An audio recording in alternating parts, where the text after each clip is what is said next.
दोस्तों, सिंदूरा के बदला अंकुश राजा का भोजपुरी सॉन्ग आया हुआ है, जिसमें कि अंकुश राजा ने ऑफिशियल एक जारी किया है कि उन्होंने इस गाने का जितना भी अर्न होगा, इस गाने से जितना भी पैसे कमाई होगा, उस गाने को देशभक्ति में दान करेंगे।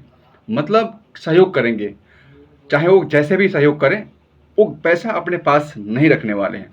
तो यही होता है खासियत एक स्टार का, एक अच्छे इंसान का, जो कि गाने का जो भी पैसा उस गाने से आएगा, उस गाने को वो दान कर देंगे।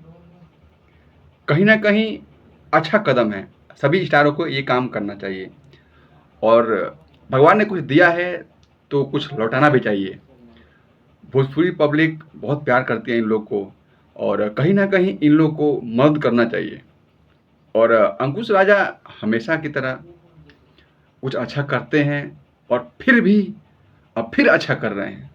तो सैल्यूट है ऐसे इंसान के लिए, जो कि अपने बारे में नहीं, कहीं न कहीं सबके बारे में सोचते हैं।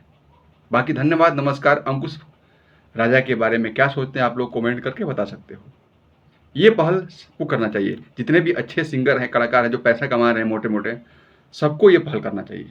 जय भोजपुरी, जय बिहार।